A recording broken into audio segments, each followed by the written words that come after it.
के किनारे बसा एक गांव फूलपुर। गांव में कुछ 100-150 लोग रहते थे। अंजलि जो कि पास ही के जिले में रहती थी और 12वीं पास कर चुकी थी, उसके पिताजी ने बेटी को जल्दी विदा करने के लिए उसकी शादी फूलपुर गांव के मुकेश से करवा दी थी। मुकेश कभी स्कूल नहीं गया था और इस कारण वो पढ़ा लिखा नहीं था और बाकी गांव वालों की हालत भी मुकेश जैसी ही थी। मुकेश के घर में उसके माता पिता भी रहते थे। सासू माँ, मैं बाहर मंदिर तक जा रही हूँ, आधे घंटे में आ जाऊंगी। अरे अभी कहीं जाने की जरूरत नहीं है, चुपचाप जाके रसोई में रात के खाने की तैयारी करो। और ये घूंघट क्यों हटा लिया है तुमने? क्या पता नहीं कि इस गांव में औरतें बिना घूंघट के नहीं रहती? रात में अंजलि छत पर जाकर अपनी मम्मी से बात कर रही होती है। तभी गांव की 3-4 औरतें उसे देख लेती है और दरवाजे पर आकर उसकी सास से शिकायत करने लगती है।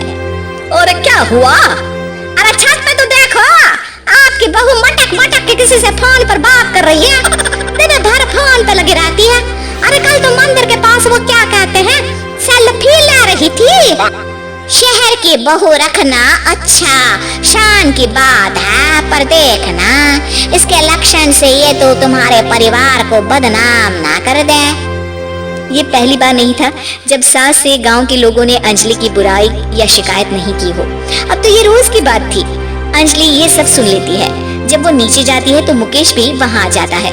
सास कहती है, बेटा लोग घर आकर शिकायत करने लगे हैं बहू के कामों की, देख लो। पति हो, संयम से रखो इसे। माँ जी, मैं तो अपनी माँ से बात कर रही थी क्योंकि यहाँ कोई बात करने लायक ही नहीं है और अब मैं माँ के पास ही रहूंगी।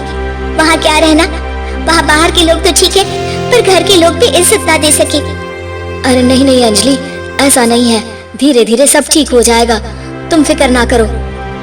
अरे बस कुछ बोलना ही नहीं है, सर पे चढ़ा रखा है बहू को। सास मुकेश की नरम बात सुन के वहाँ से मुंह चढ़ाकर चली जाती है। मैं तो कहती हूँ हम दोनों शहर चले जाते हैं। मैं पढ़ी लिखी हूँ, मुझे वहाँ नौकरी भी मिल जाएगी और थोड़े दिनों में आप भी वहाँ कुछ काम ढूंढ लेना। अरे नहीं नहीं अंजलि, हम यहाँ ना गांव का खेत, माँ पिताजी को छोड़कर शहर नहीं जा सकते। माँ पिताजी को कैसा लगेगा और गांव वाले क्या सोचेंगे? ये कहकर मुकेश सोने चला जाता है और अंजलि की गांव वालों द्वारा बुराई का सिलसिला बहुत दिनों तक चलता ही रहता है। लेकिन अंजलि गुस्सा ना दिखाते हुए समझदारी से काम लेती है। बारिश का मौसम चालू हो जाता है। जोरदार बारिश से पूरे गांव में हाहाकार मच जाता है। दुर्गा नदी में बाढ़ आ जाती है और बाढ़ का पानी पूरे गांव की फसल तबाह कर देता है। फसल की ये हालत देखकर गांव वाले निराश हो जाते हैं और बात तो यहाँ तक पहुँच जाती है कि कुछ लोग तो अंजलि को इस सब का दोषी ठहरा देते हैं। अरे पूरी फसल तबाह हो गई, पता नहीं किसकी नजर लग गई है। अरे जब से चौधरी परिवार में ये शहर की बहू आई है ना, तब से ही गांव की शांति चली गई है। इसके कर्मकांड से माँ दुर्गा नदी भी खुश नहीं है।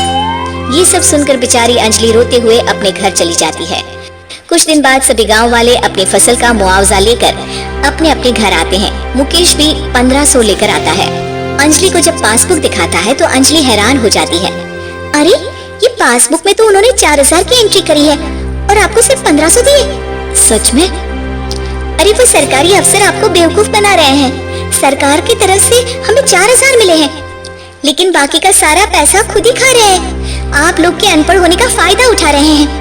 ये सब सुनकर मुकेश परेशान हो जाता है लेकिन अंजलि उसे हिम्मत से काम लेने को कहती है और सुबह होते ही मुकेश को पंचायत कार्यालय ले जाती है और साथ में गांव के और लोगों को भी।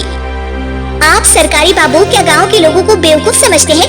आपको क्या लगता है ये पढ़े लिखे नहीं है तो आप कुछ भी मनमानी करेंगे? ये बेचारे दिन रात इतनी मेहनत करते हैं, ये हमारे अन्नदाता है और आप इनके साथ ऐसा धोखा करते हैं। अरे क्या बके जा रही है ये लड़की, किस धोखे की बात कर रही है? अपने कांड करके नदी माँ को नाराज करके हमारा नुकसान करके इसे चैन नहीं मिला क्या? सरपंच जी, इन सरकारी बाबू ने मुझे बेवकूफ बनाया है और मेरे हिस्से के पैसे खुद चट कर गए। बस ये सुनते ही सरपंच वहाँ से दुम दबाकर भाग जाता है। पता चलता है कि जनपद अधिकारियों ने गांव के सरपंच के साथ मिलकर सबके साथ धोखा किया है। सब लोगों का विरोध शुरू हो जाता है और आखिर में अधिकारी सब गांव वालों के हिस्सों के बचे हुए पैसे उन्हें लौटा देते हैं और कई दिन तक सरपंच गांव में लौटता ही नहीं। अंजलि, तुम नहीं होती तो हम गांव वालों को तो पता ही नहीं चलता कि ये हमें हर बार बेवकूफ बनाते हैं हाँ हाँ अंजलि बेटी, हमें माफ कर दो।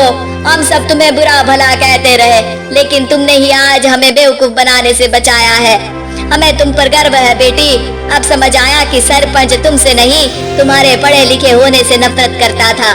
क्यों ना इस बार हम अंजलि को ही सरपंच पद के लिए चुन ले। क्या कहते हो गांव वालों?